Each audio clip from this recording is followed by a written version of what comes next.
to, because that's how family actually gets to. Listen to me. I don't have to. He Chrissy. has to. That's your son. No, he has no, to. no, I don't you have have to remember, This once is a choice. once you and him get married, and really, as far as I'm concerned, y'all are married, okay? And if you're part of him, okay, and that means he's definitely me, that means that you're part of me. The tension in the room was palpable as Jim Jones and Chrissy Lampkin faced off, their voices rising in a heated argument. Friends and family stood nearby, exchanging glances, unsure of how to intervene. Jim, known for his fiery temper, was escalating quickly, and Chrissy was not backing down. "You think you can just talk to me like that?" Chrissy shouted, her voice shaking with a mix of anger and disbelief. "You've crossed a line, Jim."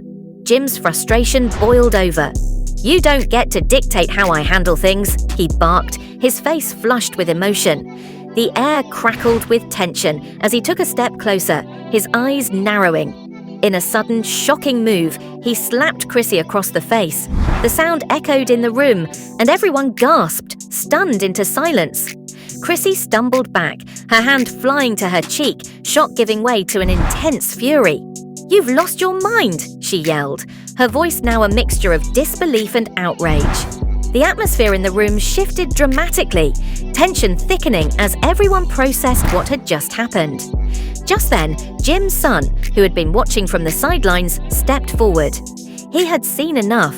"Dad, that's enough. You can't treat her like that."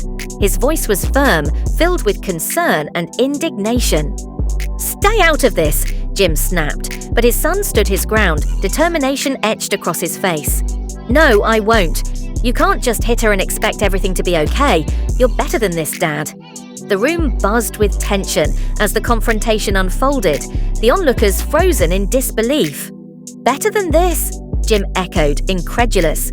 "You think you know how to run my life? I'm the one who makes the rules here." "You're making a huge mistake," his son replied, shaking his head in disappointment. "This isn't how you handle problems. You're pushing everyone away." Chrissy, still reeling from the slap, took a step closer, her voice steadier now. "You need to listen to him, Jim. This is toxic and I won't stand for it." Her tone was resolute, fueled by the support of his son, and it cut through the tension like a knife. In a moment of defiance, Jim's son pointed toward the door. "If you think this is okay, then maybe you need to leave. This isn't the man I look up to." His words hung in the air, heavy with meaning. Jim's face turned a deeper shade of red, a mixture of embarrassment and anger boiling over. "You think you can kick me out of my own house?" he growled, but his son didn't waver. "Yes, I can. If this is how you treat the people you love, then you're not welcome here. You need to get your act together." The tension in the room was electric. Everyone held their breath, watching as Jim grappled with the confrontation. The weight of his son's words seemed to resonate, and for a moment he hesitated, caught between anger and realization. "Fine," he spat, his voice low and strained. "If that's how it's going to be, I'll leave." With that, Jim stormed out, the front door slamming behind him. The moment he left, the atmosphere shifted. Chrissy and his son exchanged a glance, relief washing over them. "Are you okay?" his son asked, concern etched on his face as he turned to Chrissy. She nodded, though her emotions were still raw. "I will be. I just can't believe he crossed that line. It's not just about the slap, it's everything leading up to it." "Neither can I," his son replied, shaking his head. "We need to stand our ground. This isn't just about today, it's about what we allow in our lives moving forward." They both took a deep breath, the weight of the situation settling around them. It wasn't just about a physical altercation, it was a wake-up call. Jim had been spiraling, and both of them knew it. As they sat in the quiet room, the reality of the moment began to sink in. "I've always cared about him, but I can't let this continue," Chrissy said, her voice soft but resolute. "I won't let him treat me or anyone like that anymore." His son nodded in agreement. "We need to address this as a family. If he's willing to change, then maybe there's hope.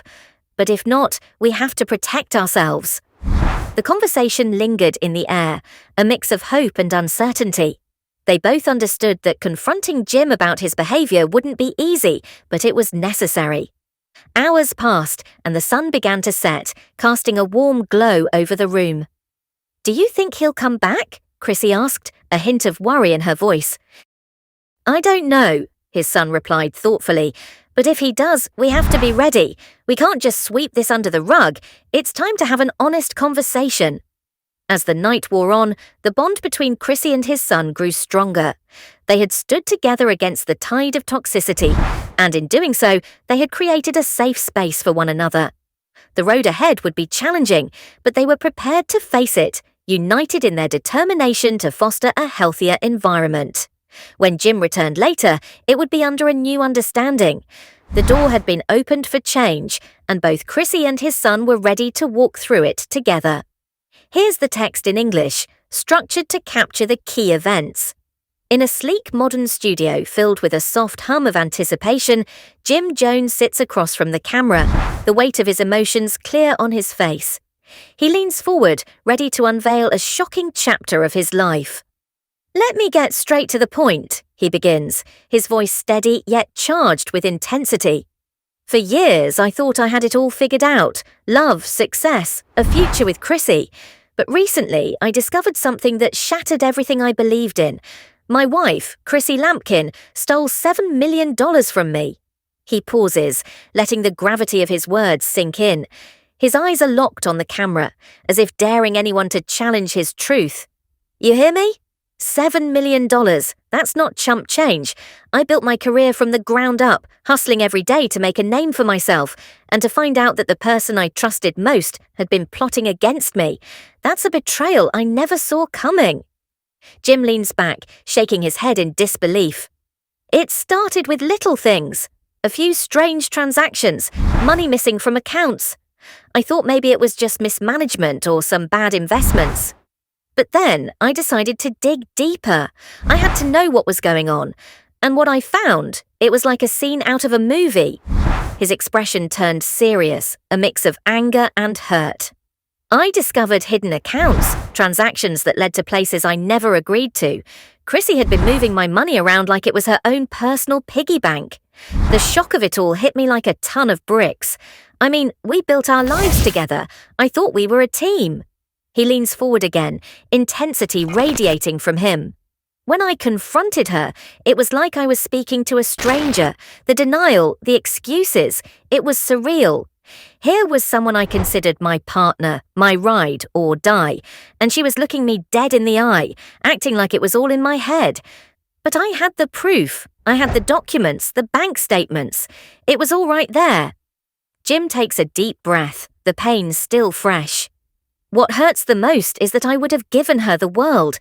I wanted to build a future with her, and instead she chose to betray that trust. Love is supposed to be about honesty and loyalty, but in that moment I felt like a fool for believing in her. He runs a hand through his hair, frustration bubbling over. I'm not one to air out dirty laundry, but this isn't just about money, it's about respect. Jim's face pales as he realizes what she's referring to. He runs a hand through his hair, struggling to find the right words.